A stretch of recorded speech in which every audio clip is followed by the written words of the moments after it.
അതിസുന്ദരമായ മനോഹരികളായ താമരപ്പൂക്കൾ, അവയ്ക്ക് നടുവിൽ ഒരു വിവാഹ ഫോട്ടോഗ്രാഫി. ഈ ഒരു കാഴ്ച നടക്കുന്നത് വിയറ്റ്നാമിലാണ്.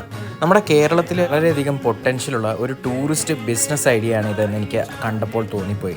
അതായത് വളരെ മനോഹരമായ മലനിരകൾക്ക് ഇടയിലൂടെ വളരെ വിജനമായിട്ട് കിടന്ന ഒരു സ്പേസിനെ അവരൊരു താമരപ്പൂവിൻ്റെ ഒരു തോട്ടം പോലെ തന്നെ ആക്കി മാറ്റിയിരിക്കുകയാണ്.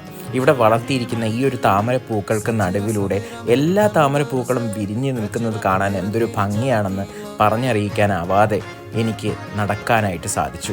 അത് വിയറ്റ്നാമിലെ ഒരു മനോഹരമായിട്ടുള്ളൊരു കാഴ്ച തന്നെയാണ്. ഇനി സ്വർഗത്തിൽ വെച്ച് വിവാഹം നടക്കണം എന്ന് ആഗ്രഹമുണ്ടെങ്കിൽ ഭൂമിയിലെ ഒരു സ്വർഗത്തിൻ്റെ ഒരു എക്സാമ്പിളാണ് ഇവിടെ നമ്മൾ കണ്ടുകൊണ്ടിരിക്കുന്നത്. അപ്പോൾ ഇതുവരെയും വിയറ്റ്നാം യാത്ര നടത്തിയിട്ടില്ലാത്തവർ വിയറ്റ്നാമിലേക്ക് പൊക്കോളൂ. കൂടാതെ യാത്രകൾക്ക് കൂട്ടായി ICICI make my trip credit card എങ്ങനെ നിങ്ങൾക്ക് ഹെൽപ്ഫുൾ ആവും എന്നതിനെക്കുറിച്ച് ഡീറ്റെയിൽ